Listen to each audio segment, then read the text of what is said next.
Why? Why did you do that? Why?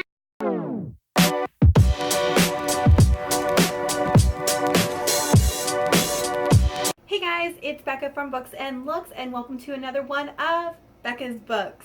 In this series, I talk about books that maybe Mike has no knowledge of or no interest in reading with you guys. Today, we will be talking about Caraval. So the format of these book talks, I keep it spoiler free in the beginning, and then I do talk about spoilers later, but I will give you fair warning when that happens. There is a trigger warning in this book for suicide, so if you have issues with that, I would recommend staying away from this book. Let's get this Becca book talk started. Funny story with this, I totally felt the hype for this book and I was really excited for it. I ordered it right away and it said it was delivered and I was home that day and I'm like, where? I looked everywhere. I thought maybe someone stole my package. I freaked out. I look at the tracking and it says it was delivered into Pennsylvania. Pennsylvania?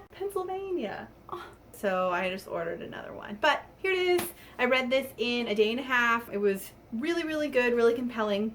And there is going to be a second book in this series. Caraval is about Scarlett and her sister Donatella, who finally get an invite to the mysterious Caraval, which is, you know, this fantasy Alice in Wonderlandy type of world where they basically go in and play a game, and at the end of the game they could win this unspeakable prize. So this time around they can win a wish. I actually, when I finished the book, I loved it so much, and the more I thought about it, the more I didn't like it that much, and I really haven't experienced that too much with the book. I'm so in between a 3 and a 4 stars for this book.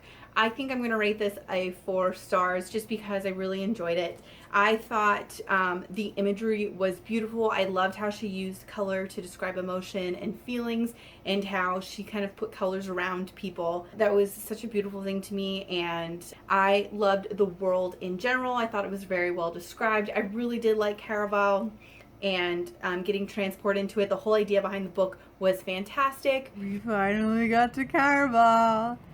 I can't wait to see it all. Ooh, that rhymes. Yeah. And I really love that it is about two sisters' love for each other. That is the main love story of the book, and that it revolves around her and her sister. Some things I didn't like about this book was the sisterhood in general. I did feel their love for each other, but just there wasn't enough context for me behind the sisters' relationships for them to go to do the things that each of them did in this book for each other. There is a love interest in this book, and I didn't really like it that much. I really wish they focused more on the sisters than on this love interest. I did kind of like it. It wasn't my favorite love interest. Something that really bothered me, the father is sort of the antagonist.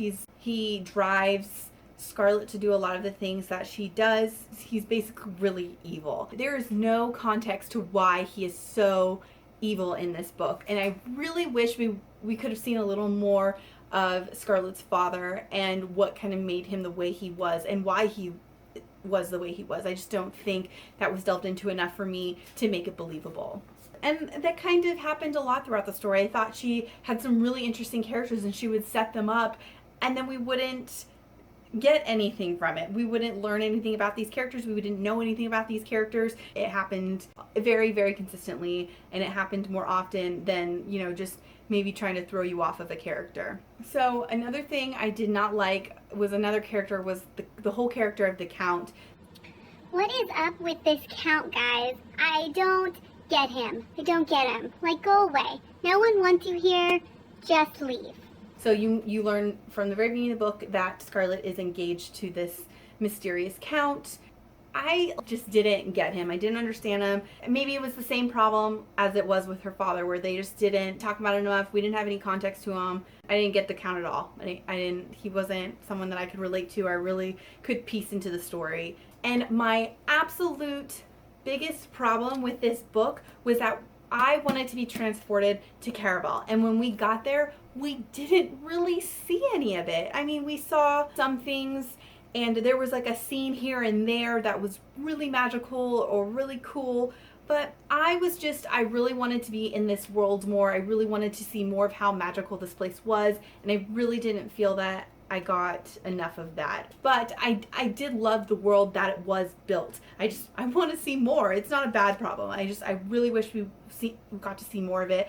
And I hope in the next book that we do. And I'm really sad that we have to wait for the next book. This is why I don't like reading books right away, because I usually like to wait till series comes out. And this kind of book is a reason why. It doesn't leave you satisfied at the end. This left me with a huge book hangover, so heads up. You just finished this book? It's not even fair to end it that way. Why? Why did you do that? Why? Overall, I think I'm going to give this right around 4 stars, maybe right underneath. The world is wonderful, the writing is beautiful, and you really can paint a picture of everything in this book. And that is it, guys, for the spoiler-free section. If you have read this book already or don't mind being spoiled, you can go ahead and stick around. Otherwise, thank you so much for watching, guys. Let me know if this is on your TBR, and I will see you later. Are they gone? Okay, let's talk. Nope, you're not legend. I don't believe you. You're wrong. Scar's wrong. I'm calling it right now. Right now. So let's just start off with some characters I didn't like. So the dad, didn't really understand why he was so evil. You know, I got that he beat the girls and that maybe their mother dying had something to do with it. But you don't just beat your girls. You know, yeah, okay. I take that back. I know people are really, really awful and are like that in real life. But it sounds like their mother was really wonderful. So I don't know. I just wish I got some more context of why he was so evil, if that's how he always was, if that's how he was with their mother. Maybe that wasn't there and I didn't see it, but personally I just didn't see any reason for him to be evil, and that the evilness should have always just been there, and that he was just messed up. I didn't get that from their dad, and it really kind of threw me off. I didn't like that their dad showed up at Caraval. Oh snap! The dad just showed up! I kind of liked that he was there and that they used him as an antagonist in the game itself, but the way it was done wasn't my favor, and it was just kind of like, well, okay. On that note, the Count was all over the place. The whole letters to her thing and the way he acted in Caraval, I just felt like his character was really inconsistent and didn't really line up. And it was really hard to understand his character and just get a sense of what kind of person he was and who he was. I just thought that like Stephanie kind of just wrote things here and there about him and didn't really keep him a consistent person or personality. So I had no sense of what kind of person he was. And it really bugged me. I really couldn't read his character very well. I didn't know if I didn't like him or if I did like him. He's just kind of this blob to me in this book. Also, so in the beginning, you know, they're on this little boat to get to shore where Caraval is, and it starts to sink, and so they have to jump in the water and swim to shore. How did their tickets survive? Their tickets are going to get destroyed. They're not going to be able to get in. This is going to be some kind of plot twist. It never even gets brought up. To me, it goes along the lines of using magic as an excuse to fix your plot holes. Magic needs to have rules and needs to be constructed, and there was no rules for that. Speaking of plot holes, or not plot holes, but you know, magical devices, there was a point in the book where it rains and someone says, you know, rain washes away all magic. That is such a cool thing. Why did no one utilize that? Why didn't Scar be like, oh, this is my chance to kind of find out some things. This is going to be a really cool plot device to find out some really awesome things about this story, about what's actually going on, because this whole book is really convoluted. I just thought that was like a brilliant way to kind of bring some things to light, and nothing came of it. Nothing. They didn't use it at all. It wasn't used. She thought of this brilliant plot device and magical rule, and it wasn't utilized in the way it could have been. So that bugged me. That's the end of my rant. There were some scenes that I really did like. I really enjoyed when she went to the castle. The castle was beautiful. That was the most of Caraval I felt we got to see.